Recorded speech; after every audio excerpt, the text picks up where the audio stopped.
Attention Mountaineer family.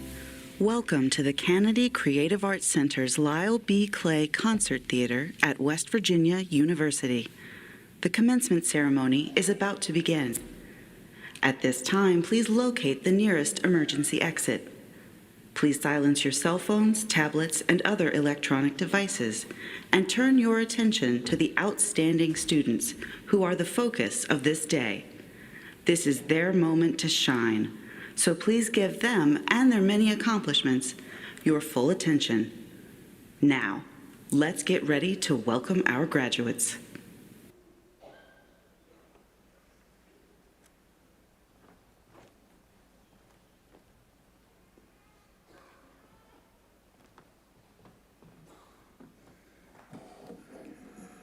Today, we celebrate West Virginia University's 2022 May graduates.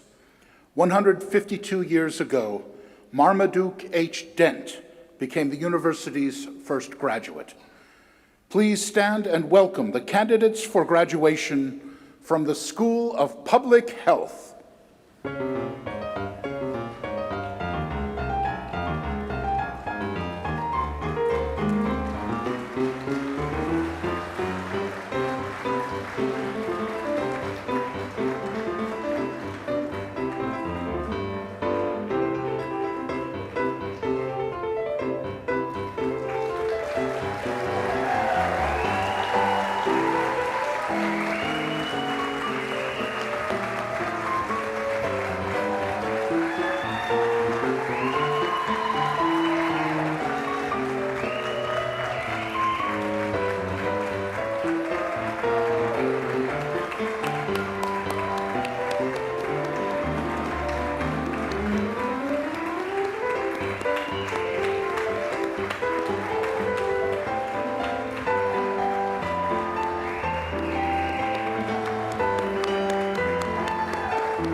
And now please welcome members of the Platform Party.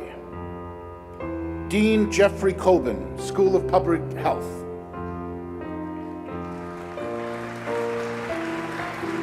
Senior Associate Dean Sarah Woodrum. Senior Associate Dean Eric Carlton. West Virginia University Board of Governors Chairman J. Thomas Jones.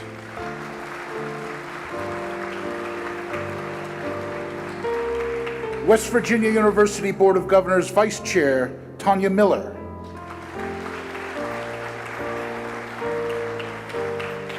Dr. Tom Dolan, President Emeritus of the American College of Healthcare Executives and today's commencement speaker.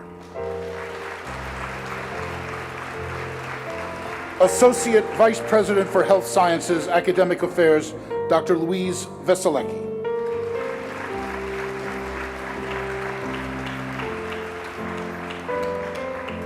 University Marshal, Dr. Michael McCauley.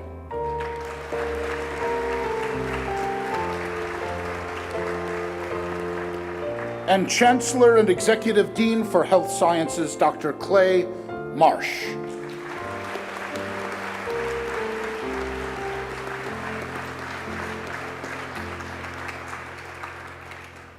Please rise for the singing of our national anthem, performed by Carice Wolf.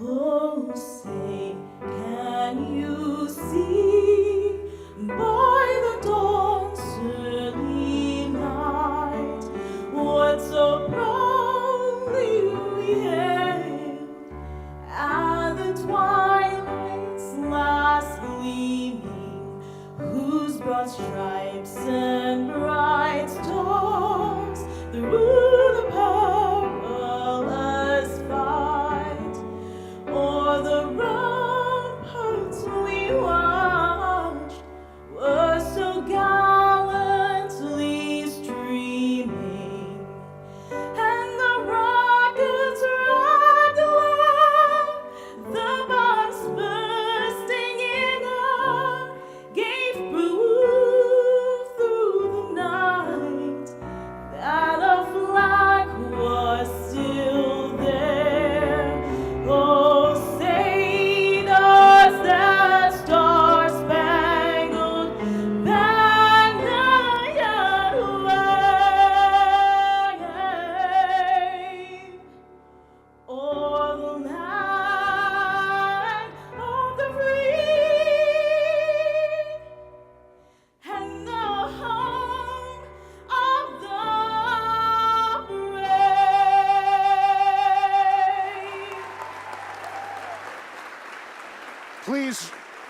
Please remain standing for the singing of our alma mater.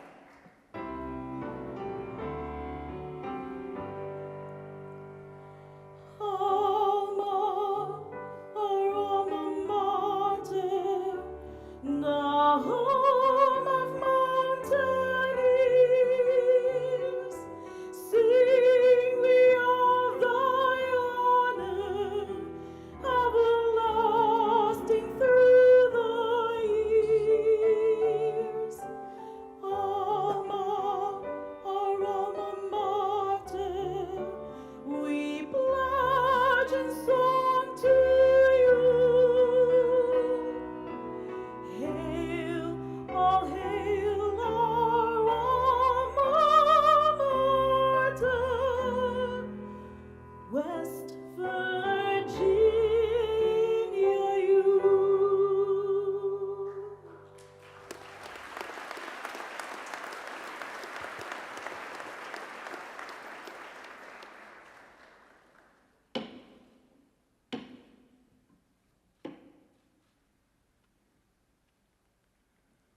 You may be seated.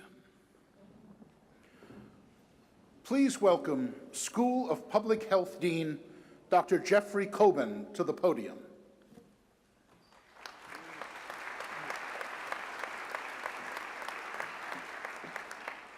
Good afternoon. Good afternoon.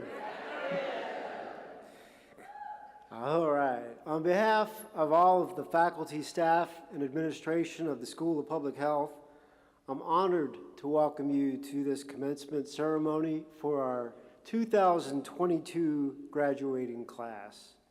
I am so proud to serve as the Dean of the School of Public Health here at West Virginia University. I want to extend a welcome to our WVU Board of Governors Chairman, Tom Jones, Chancellor and Executive Dean for the WVU Health Sciences Center, Dr. Clay Marsh, our special guest and keynote speaker, Thomas Dolan, and all the friends, family, and alumni who've joined us to celebrate such an important milestone in our students' lives. I'd also like to take just a moment to welcome and recognize the staff and the faculty of the School of Public Health and our many community partners who not only educate and mentor our students, but are also leaders in their field and some of the most talented and trusted public health experts in the nation. Together, these people are the heart and soul of the School of Public Health, and I can't thank you enough. Please join me in thanking all of the faculty, staff, and administration of the school.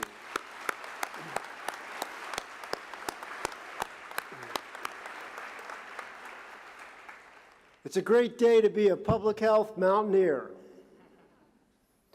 Graduates, this milestone marks the culmination of your hard work and dedication.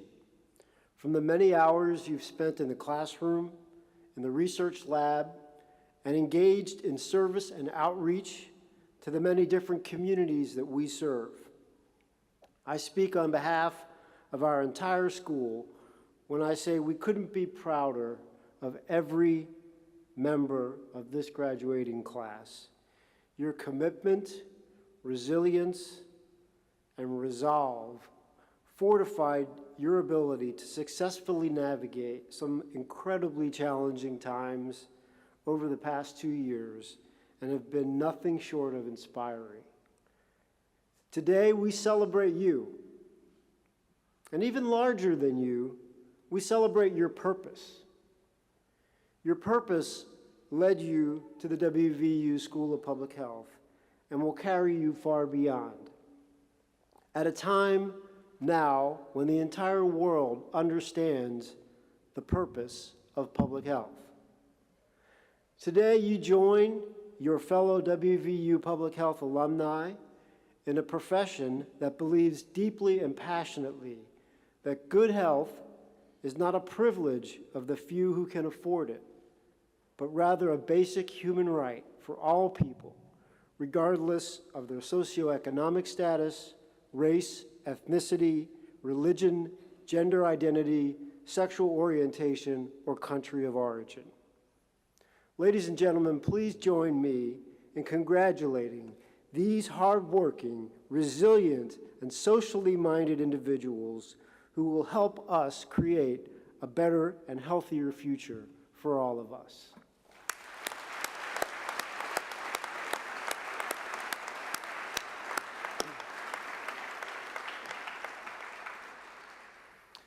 And graduates, your turn. Give a shout out to all of the family members, friends, and loved ones who've helped you along the way and assisted in your journey to this culminating event here today. Give them a shout out. Come on.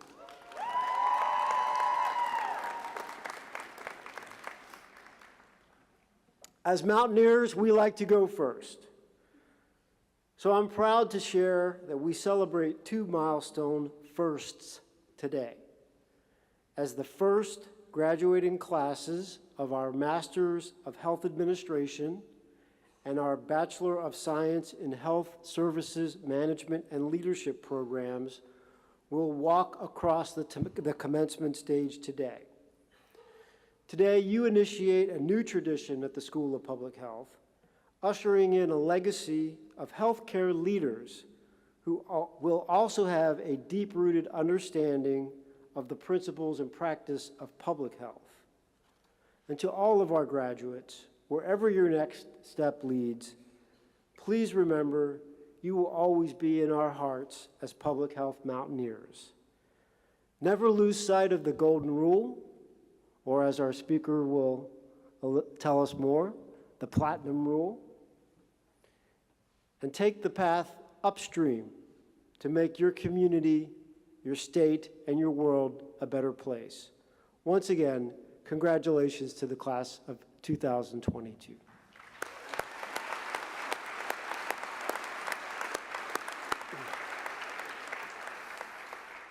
It's now my great pleasure to introduce our special guest who will deliver today's keynote address. Thomas C. Dolan is President Emeritus of the American College of Healthcare Executives, an international professional society of more than 48,000 healthcare executives who lead hospitals, healthcare systems, and other healthcare organizations. He is board certified in healthcare management and a fellow of both the American College of Healthcare Executives and the American Society of Association Executives. Dr. Dolan served as President and Chief Executive Officer of the American College of Healthcare Executives for more than 2 decades. Prior to that, he held a variety of teaching, research, and administrative positions at St. Louis University, the University of Missouri-Columbia, the University of Washington, and the University of Iowa. Dr. Dolan earned his doctorate in hospital and health administration from the University of Iowa and his bachelor's degree from Loyola University in Chicago. Additionally, Tom is a United States Army veteran and a recipient of the U.S. Army Outstanding Civilian Service Medal. He's earned many, many other accolades, including a gold medal from the American College of Healthcare Executives and the Distinguished Service Award from the American Hospital Association, just to name a few. Dr. Dolan, we're honored to have you here with us today. Everyone, please give Dr. Tom Dolan a warm Mountaineer welcome.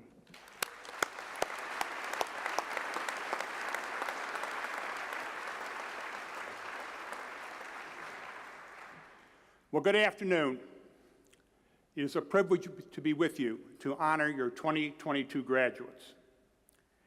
I know what question is on everybody's mind.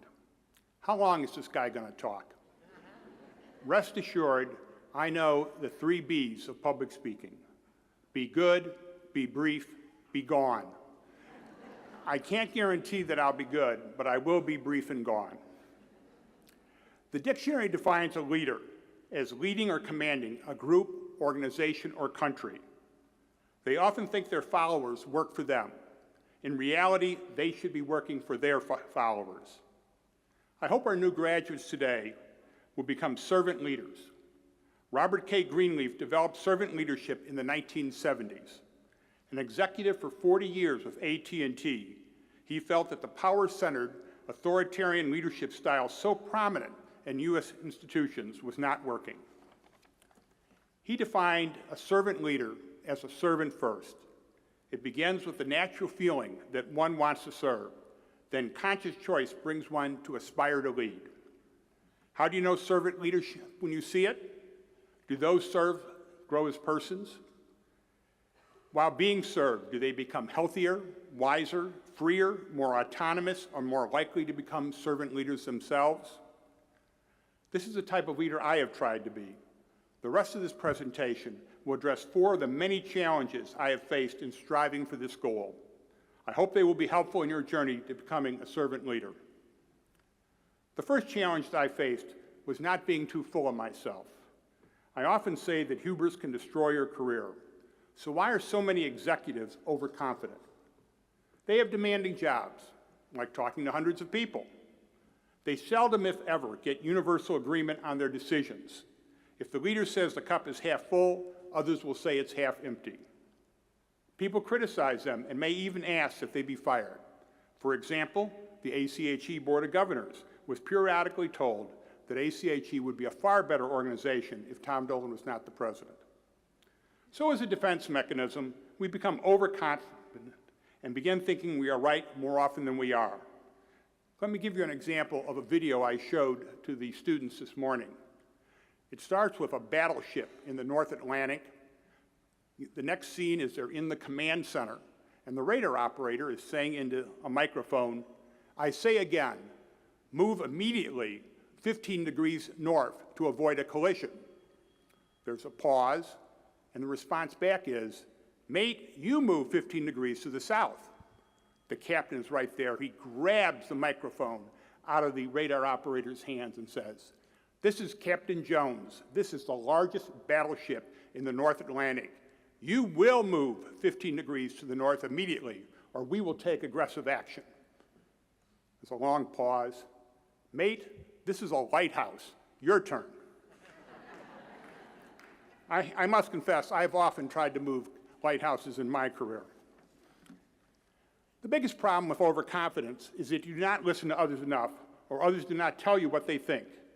This can have disastrous consequences. We know that in the operating room, when a surgeon may not listen to other members of the OR team. But it can also be a problem in the C-suite, and again, that's why it's so important to listen. There are several things I tried to do to address this problem. Talk less, even though I love the sound of my own voice. Abraham Lincoln said, "Better to remain silent and be thought a fool than to speak and remove all doubt." Will Rogers said, "Never miss a good chance to shut up." Even Robert Greenleaf said, "In saying what I have in mind, will I really improve on the silence?" While I love to hear the sound of my own voice, I have learned while I'm talking, others cannot. So pay attention when people speak. Try to really understand what others are saying. Let me give a few examples. When I first got married, I would bring a lot of ideas to my wife, things we could do, and sometimes she would say, "Yes, that's a great idea." Other times she'd say, "We'll see." I realized after a few months, "we'll see" was, "No, we're never going to do that." Closer to my professional life, the current president of the American College of Healthcare Executives, Deborah Bowen, she and I worked together for 17 years. And I would bring her a lot of ideas, and sometimes she said, "Oh, that's a great idea." Other times she would say, and this was the phrase that I knew I was in trouble, "Help me understand." What she was really saying is, help me understand how you could have such a bad idea. So it's important as leaders to encourage others to speak. Ask questions of people. Withhold your judgment on what they have to say. Be gentle in your disagreement. Use phrases like, "Have you considered?" "Have you thought about?" Finally, I always tried to acknowledge and apologize when I was wrong. That's not a surprise that you made mistakes to your followers. People realize that. The question is, how are you going to handle that? So I did a lot of apologizing in my career, both to individuals and groups. We talk a lot about the importance of medical apologies. We should also be talking about management apologies. The second challenge I would like to discuss in becoming a servant leader is liking the people you serve and being liked by them. How many of you heard, leaders do not have to be liked, they just have to be respected? A philosophy I was taught and employed for many years. But as James Kouzes and Barry Posner say in A Leader's Legacy, like and respect are not mutually exclusive. But liking people and wanting to be liked by them makes us vulnerable. It makes it harder to hold people accountable, reprimand them, and even fire them. So how did I address this challenge? First, I tried to like the people I served. That's not always easy when you hire people different from yourself. The older I got, the more comfortable I became hiring people different than me. One of the best compliments I ever received was, "How do you work with some of these people? They are so different than you." People that were different than me were more challenging for me to work with, but complemented my skills and made ACHE a better organization. An organization of all Tom Dolans would have been a disaster. I did have to learn that no one came to work to make me miserable. So I tried to put myself in their shoes and get to know them. It enriched my life and made me a better leader. I also hoped my colleagues learned that I did not come to work to make them miserable. Second, I tried to be liked by the people I served. The golden rule, treat others as you wish to be treated, does not always work. The platinum rule, treat others as they wish to be treated, does work. The third challenge I faced in trying to become a servant leader was telling the truth as I saw it and acting on it. At the individual level, I always tried to provide honest performance reviews to poor performers, even though the employee and I found it difficult. If an employee did not improve, I terminated them because they were negatively impacting their coworkers and the organization. I still lost a lot of sleep before every termination. At the organizational level, when I changed the credentialing process at ACHE, I was criticized by many. I did it because I thought the current process was invalid and unreliable. Someday, our new graduates will have to ask themselves if you would want to be supervised by any manager within your organization, treated by any clinician. I hope you will remain steadfast in doing what you think is right. At the community level, why are we still hiring smokers in healthcare?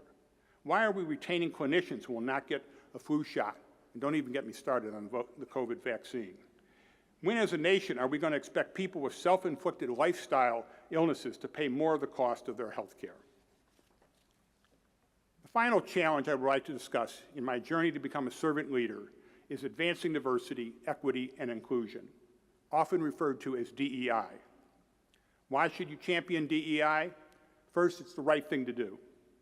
Second, society challenges are so significant, why would we exclude anyone from assisting us in addressing them?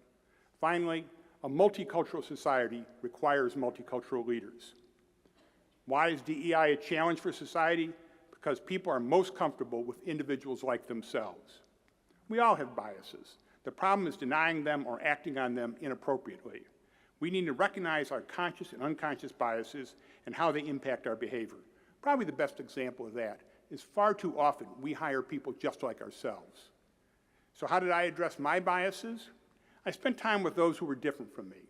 From time to time, I would go to a women's conference. Every few years, I would go to the Conference of the Black Healthcare Executives in the United States. At ACHE, we recruited for diversity and trained for inclusion. While a diverse, equitable, and inclusive society will be challenging to achieve, we must continually strive to do so. In closing, while I'm still working on becoming a servant leader, I hope you find my challenges helpful in your journey. Today is an essential milestone in your lifelong learning.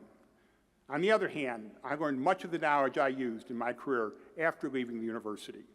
Please continue your professional reading, attend continuing education classes, and actively participate in your professional associations. To paraphrase Winston Churchill, today is not the end. It's not even the beginning of the end. It is the end of the beginning. Thank you for your time and attention.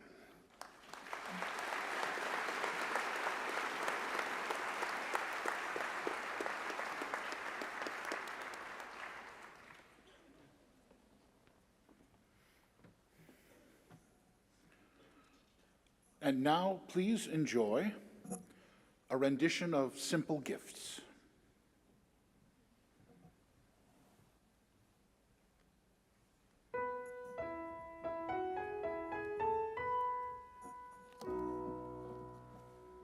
Tis the gift to be simple, tis the gift to be free, tis the gift to come down where you ought to be.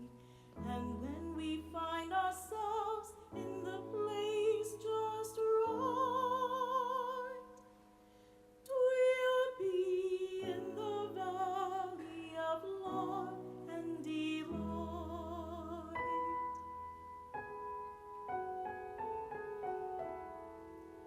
When true simplicity is gained, to bow and to bend, we shan't be ashamed. To turn will be our delight, till by turning we come round right.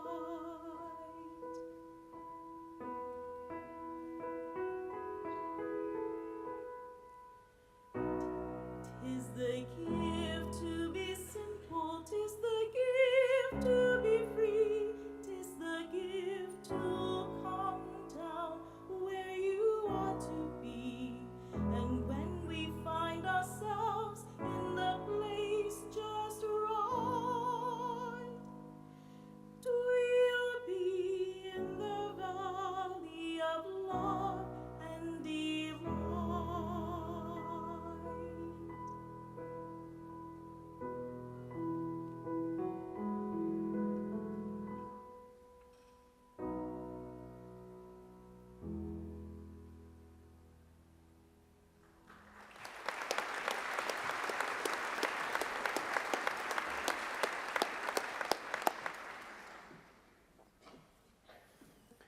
You guys ready to do some fist bumping? Let's get it on.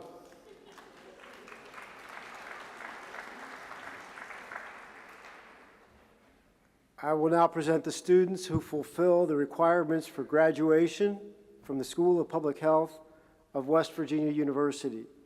I invite Dr. Clay Marsh to join me to congratulate the graduates.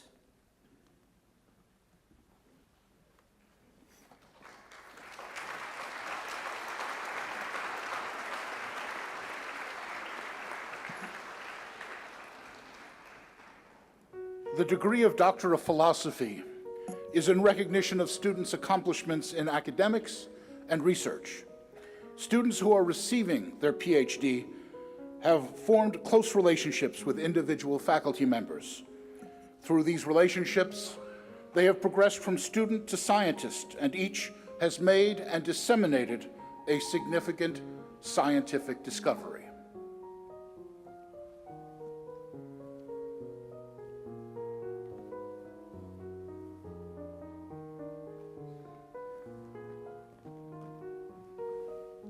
Receiving their Doctor of Philosophy in Epidemiology, Salma Shafiq. The title of her dissertation is Preconception, Substance Use, and Risk of Unintended Pregnancy. Hooded by her mentor, Dr. Leslie Cottrell, please join me in recognizing Dr. Salma Shafiq.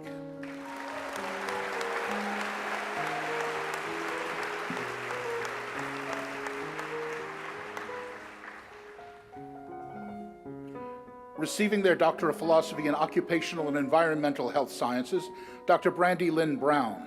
The title of her dissertation is Factors Associated with Service Utilization in Injured Workers in West Virginia. Hooded by her mentor, Dr. Leslie Cottrell, please join me in recognizing Dr. Brandy Lynn Brown for her second doctorate degree. Oh, sorry.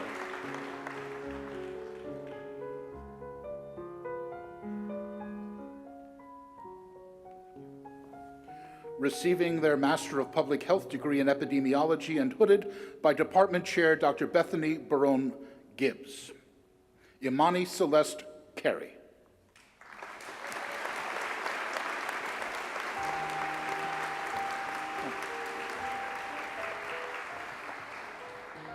Olivia Ellen Denzi.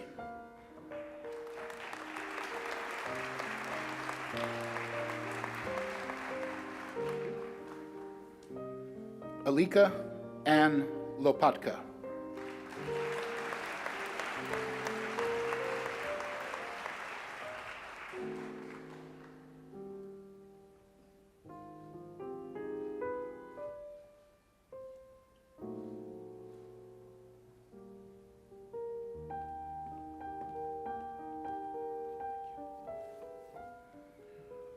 Owamide Fatia Adeyemi.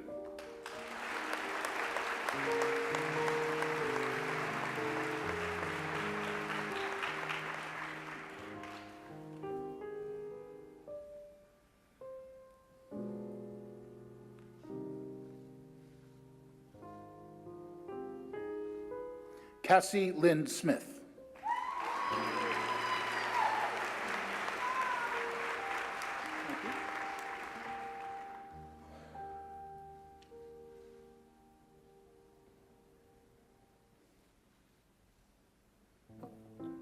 Margaret Mary Karcher.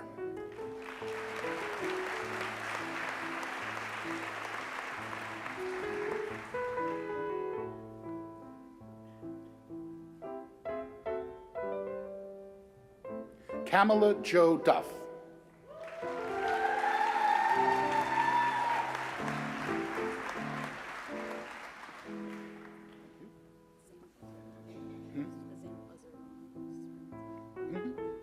Receiving their Master of Public Health degree in Health Policy, Management, and Leadership, and hooded by Department Chair Dr. Nicholas Castle.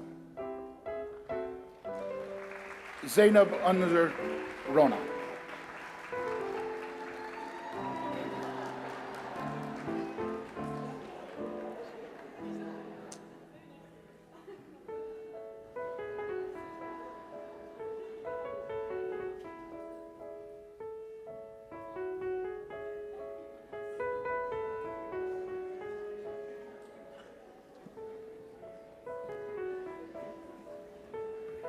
Receiving their Master of Public Health degree in Occupational and Environmental Health Sciences, and hooded by Department Chair Dr. Wayman Gao.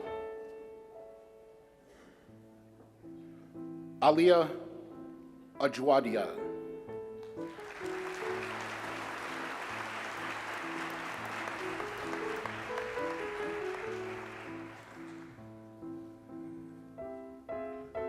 Miranda Amon.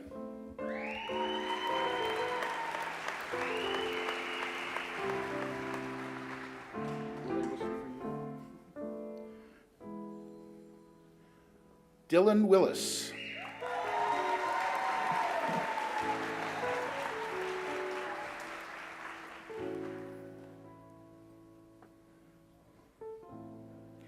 receiving their Master of Public Health degree in Social and Behavioral Health Sciences and hooded by Department Chair Dr. Keith Zulig. Bethany Bobak.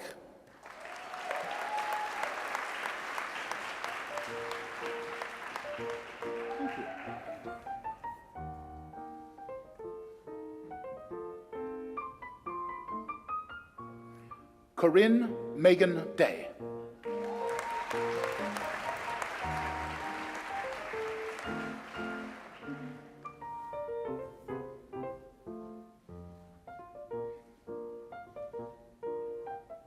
Receiving their Master of Health Administration degree and hooded by Senior Associate Dean Dr. Eric Carlton, Rachel Baker.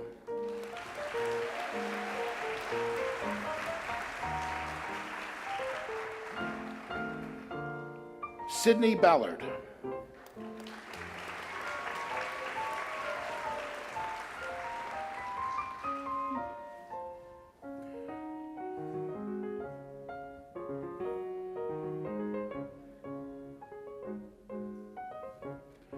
Hooded by her father, Dean for the School of Public Health, Dr. Jeffrey Coben, Michelle Marie Coben.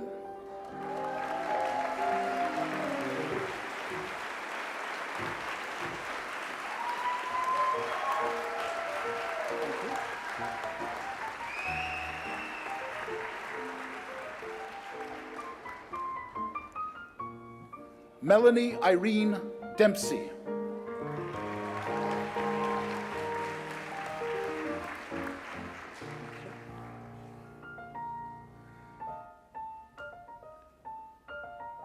Ethan Feldmiller.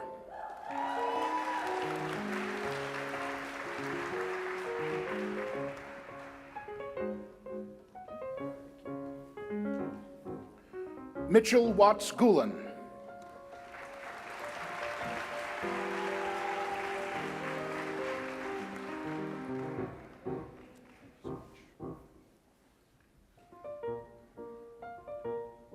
Morgan Elizabeth Henson.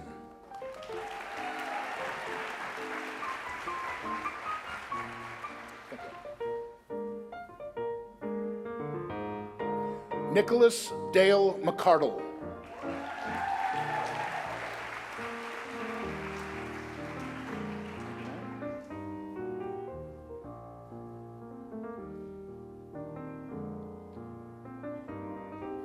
Allie Townsend.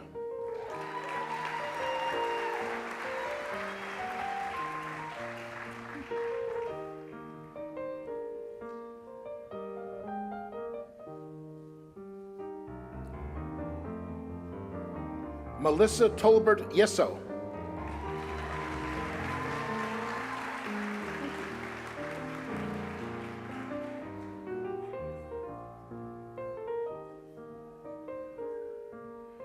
Receiving their Bachelor of Science in Health Services, Management, and Leadership, Yara Alamin.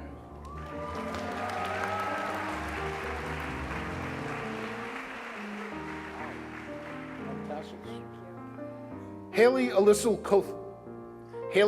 Cothern, summa cum laude.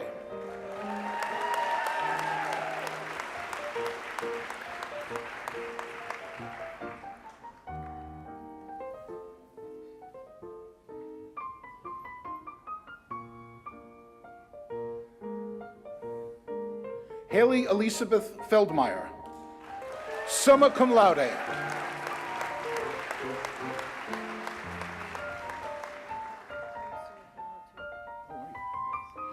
Samantha Lynn Pauframan, summa cum laude.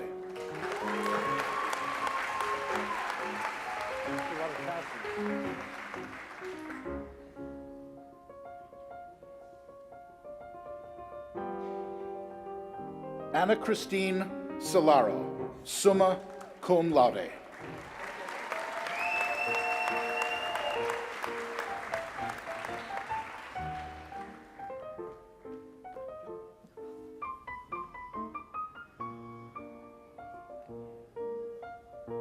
Receiving their Bachelor of Science degree in Public Health, Rania Abu Shaheen.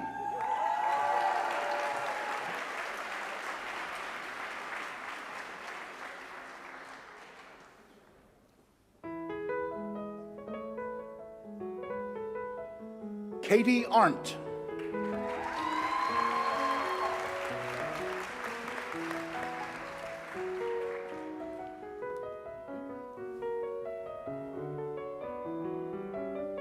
Grace Shuyen Atkinson.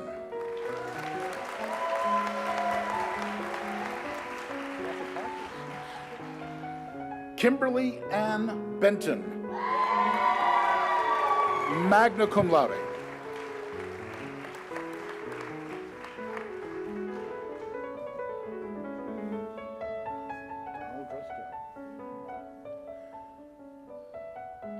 Christina Bondi, magna cum laude.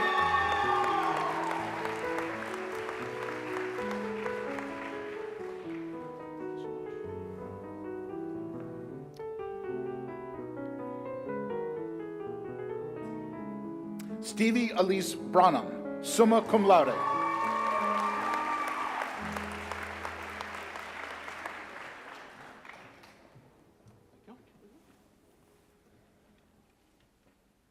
Olivia Jean Campbell.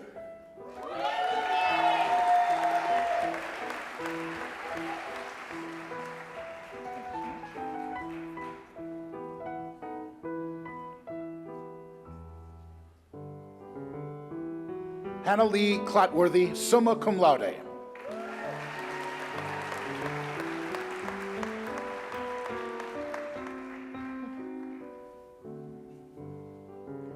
Kylie Ann Cummings, cum laude.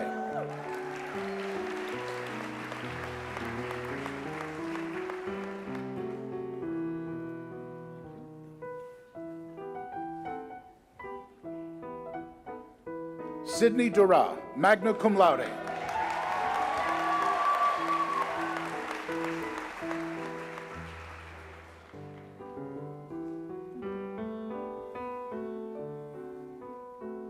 Kaylee Marie Ellison.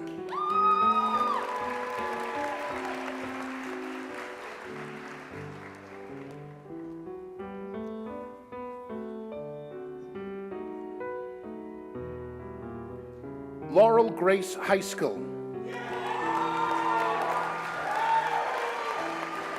They're happy.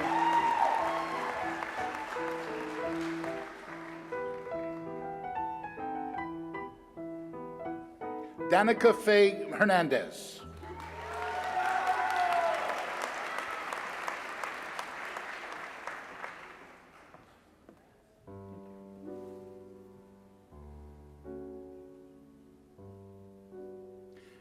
India Janae Ivy.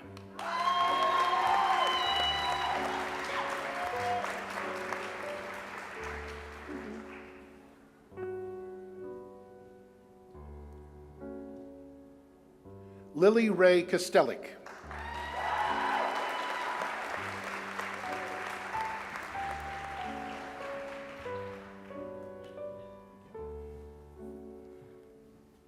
Drew Reynolds Kemp.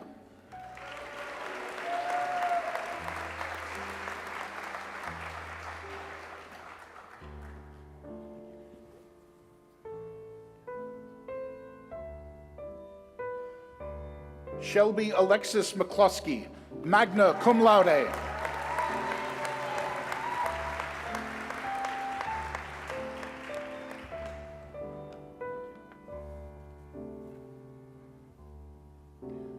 Anya Marid McCusker.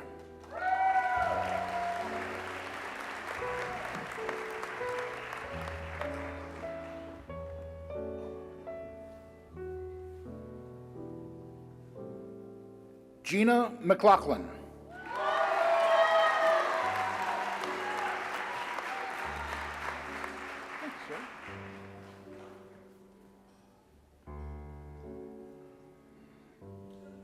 Ram Moravaneni.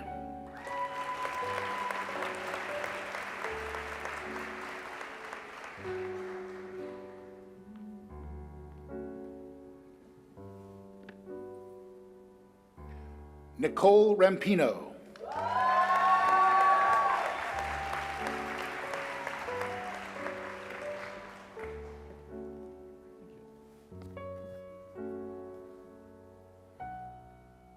Jessica Caitland Ross.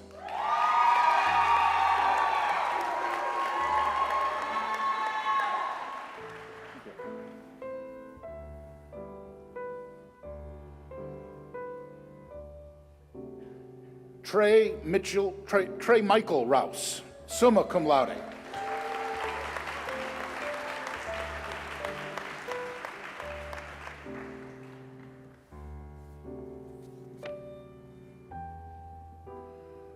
Margaret Lee Smittle, cum laude.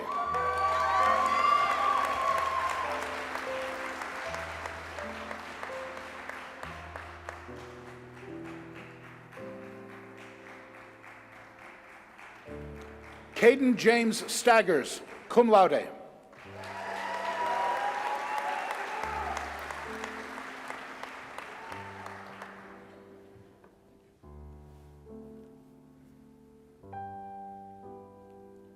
David Christopher Tinscher, magna cum laude.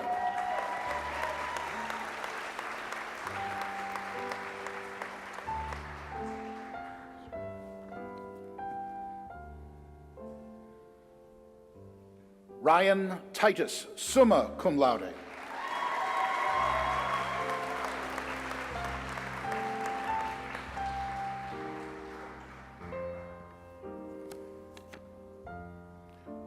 Tok Tran.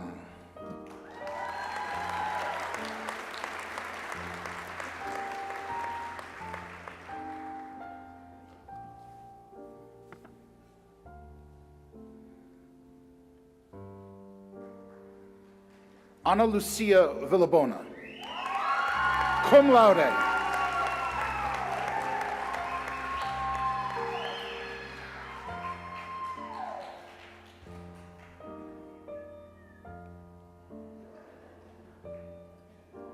Casey Rhiannon Ware.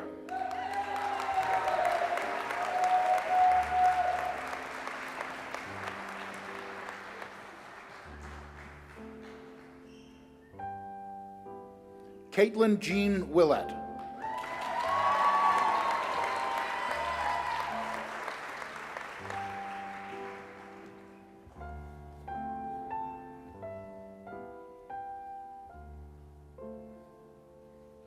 Gabrielle Joy Youngerman.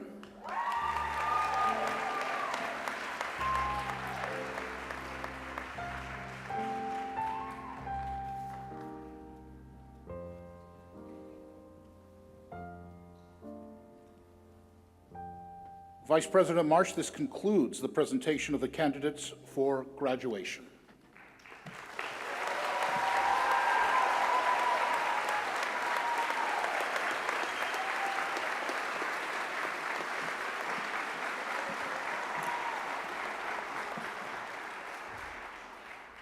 What a special, special day. Although for you parents who think that your student's off the payroll as an experienced parent, I have to say, you may be disappointed in the future, but today, if that's your belief, then I'm with you. Students, I could not be more proud of each of you.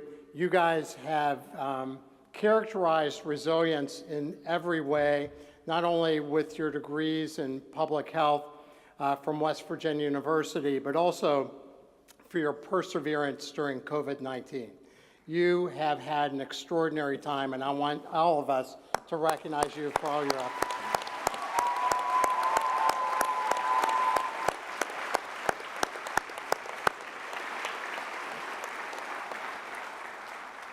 I also want to recognize Vice Chairman of the Board of Governors, Tanya Willis Miller, who joins us today. Thank you so much.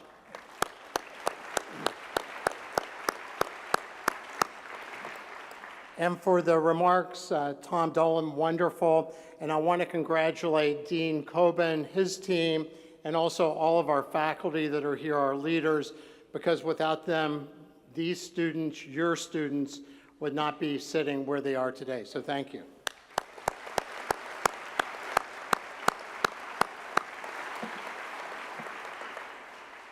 What an extraordinary moment to graduate with a degree in public health. As we look at this country, we see that the U.S. has lost 5 years of life expectancy versus other like countries, other westernized rich countries, and we've lost 2.5 years of life expectancy in the last 2 years from COVID. But our reduction in life expectancy did not start during COVID, it started before. And it started in 2018 when a Nobel Prize winner, Sir Angus Deaton, and his wife, Professor Ann Case, recognized that about 158,000 people had died in 2018 of what they found initially to be overdose, suicide, and liver disease from alcoholism. And they kept looking and they said, no, they really were dying of hopelessness and despair. Deaths of hopelessness and despair. And the major place that took action was here in Appalachia, here in West Virginia. West Virginia was the #1 state affected by that observation. And what they found was that people who were dying of despair and hopelessness were dying because they had lost their jobs. They had lost their social capital. They lost their purpose, and we've talked about that before. And when we look at health and well-being, because ultimately, graduates, we want you as a person who is a consumer of healthcare in ways that I wasn't when I was younger, we want you to help us understand how we become healthy. And when we look at our real purpose at West Virginia University, it is to improve the life and the life experience of every citizen that lives in this state, and then take those learnings and export those to any and every other state or any place in the world. So as we look at what are the keys to health, and I'm going to talk not real long, but I hope I'm going to give you guys not only some information that you might find interesting, but also information that you might find useful. Because when we look at what really supports health, it's not what we thought. It is not what we thought. It's not just eating better. It's not just exercising. It's not just playing Sudoku word games for your mind. It's not just not smoking, although that certainly does help. It is really the way that you see the world. When we look at the best longevity studies of people that live into their eighth and ninth decades, then these people have 3 secrets. First secret, they have very rich networks of people that they know and that they love and that love them. Number 2, they stay challenged. They look at life not like a prison sentence, they look at life like a great adventure. And number 3 is they have a higher purpose. They are on this earth still because they have stuff that's left to do. And as we look at studies from the best people in the world, a Nobel Prize winner in San Francisco, Elizabeth Blackburn, who discovered telomeres, which are the ends of your DNA. And remember, the DNA is the instruction book for all of us, for all of our lives. So it's like the end of your shoelace. And every time you age, that shoelace end gets a little shorter and a little shorter and a little shorter and a little shorter until you don't have any more shoelace end to get, and that's when you die. And so as we look at biological age, look at your body's real age, what Elizabeth Blackburn and her research partner found in San Francisco is truly amazing. And I want you to pay attention to this because I think this is worth knowing. So they took a group of 38-year-old women who lived in San Francisco, all who were really highly educated, all who had a very high standard of living, and they looked at a stress questionnaire. They asked these women how they saw the world. And if they saw that with higher degrees of stress for longer periods of time, then they looked at that versus women that saw stress in a different way. Saw stress like a prison sentence, saw stress like an adventure. And when they decoded all of those scores on the stress questionnaire, they found that the women who experienced more stress, who perceived more stress, aged faster than their peers. These women were average age 38 years old. Anybody want to guess how old the oldest women aged biologically versus the youngest biologically aged women in the study? So the oldest age woman in the study was 17 years older than the youngest. They were all 38 years old as far as chronological age. How we see the world impacts our health. If we get driven by our sympathetic nervous system, our fight or flight nervous system, our control and distrust and fear and lack nervous system that separates us, we don't live that long. Remember, I is present in illness, whereas we is present in wellness. And when we start to look at our own lives and look at the way that we see the world, we see that the people that died of the deaths of despair and hopelessness lost trust, lost faith. And we see that playing out over and over again. And so your jobs, graduates, is to help others see a better way to view the world so that they can live longer and better. Because we know that babies and humans or primates who are held, it's really critical when they're born, newborn, so that their intellectual sense develops, so that their emotional sense develops. And what happens is when you stroke a baby's skin, then you activate the other part of our nervous system, the parasympathetic. So the sympathetic is the fight or the flight, the one where I'm really worried, I feel threatened. The parasympathetic is the rest and digest. It's the zen. It's the recover. It's the recharge. So I'm going to end with my challenges or thoughts for you. Number one, I would say that in your own life, start to look at your own lens. Try to see if you are seeing the world like a prison sentence where everything is a threat, or you're seeing things as an adventure, where everything is just another challenge for you to learn and to grow. The Japanese philosopher Satoru said also that one drop, individually we are each a drop, together we are an ocean. So my second challenge for you is to find a rich group of friends and people that love you and that you love, and stay with them. The root word of health is the same root word of heal, holy, holistic. It's hail, and it means whole, back together. The root word of medicine is to measure, which is to separate. And so as we go forward, we want to start to allow people to heal. Deep, meaningful social relationships are important in healing.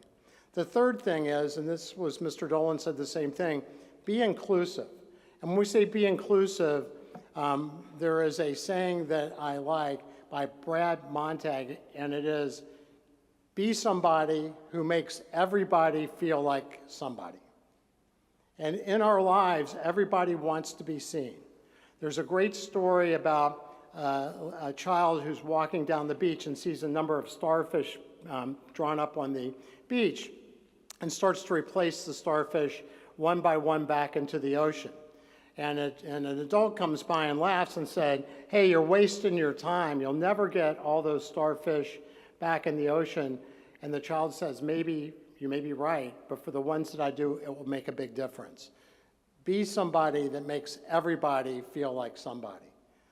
The next challenge to you is to be kind. Rutger Brugger wrote a New York Times best-selling book. He's an anthropologist that said that we have succeeded in our human race because we've learned to be kind to each other. Kindness builds trust. Kindness builds a feeling of self-worth. And in fact, the author and leadership guru, Brené Brown, in her research on shame and vulnerability, found that the people that did the best are people that felt that they were enough. They didn't need more. They didn't need another house or another car or a bigger job or more power. They were enough. And being enough allows us to start to strip away the armor that protects us and starts to help us move our mindset. But most of all, my hope for you would be that you pay attention to the song that we all love here called Simple Gifts, because the most important gifts are the ones that you never appreciate until they're gone. The average lottery winner less happy than the average person. Some people say, give me a shot at that, I'll try to suffer, but nonetheless true. The average person surviving a life-threatening illness happier than the average person, because at the end of the day, the gifts of independence and freedom and health are priceless gifts that once they're gone, they don't come back. So graduates, whether you stay here in West Virginia, whether you go outward, I know people are going as far as the CDC and staying here and working in state, whether you go on to other studies, whether you go on to helping your own community or another, please remember that we're always your home. We're so proud of you, and we want you to go out and light the world on fire and change things for the better, for the people that you serve. Because the Dalai Lama and Desmond Tutu, when they got together for a week in a book called The Book of Joy, said the two things that give us joy, service to others and the recognition that we're completely interconnected with all 7-8 billion people on this planet. Godspeed.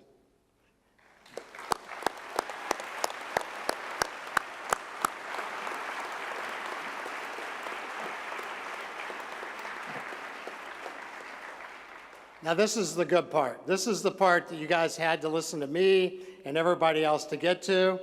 Graduates, stand up.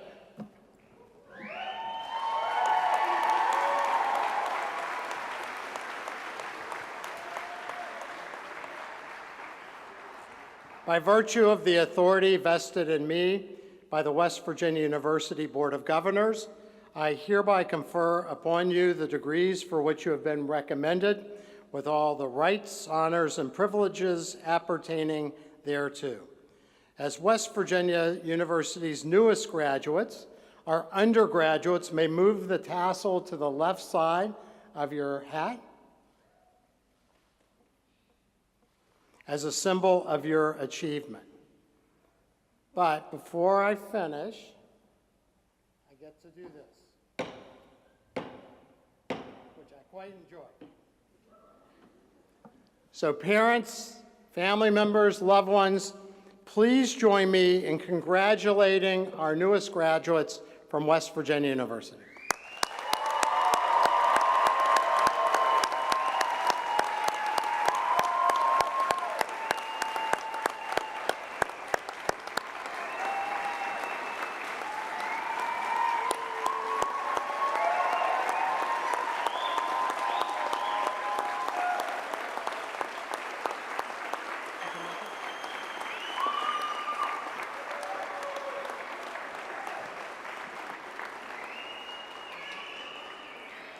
Please remain standing.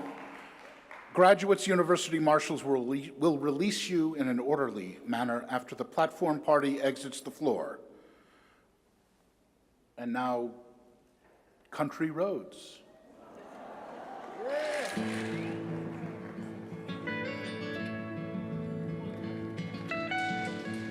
Almost heaven, West Virginia, Blue Ridge Mountain, Shenandoah River. Life is old there, older than the trees, younger than the mountains, growing like a breeze. Country roads take me home to the place I belong. West Virginia, Mountain Mama, take me home. Country roads, all my memories gather round her. Miner's lady, stranger to blue water, dark and dusty, painted on the sky, missed a taste of moonshine, teardrops in my eyes. Country roads take me home to the place I belong. West Virginia, Mountain Mama, take me home.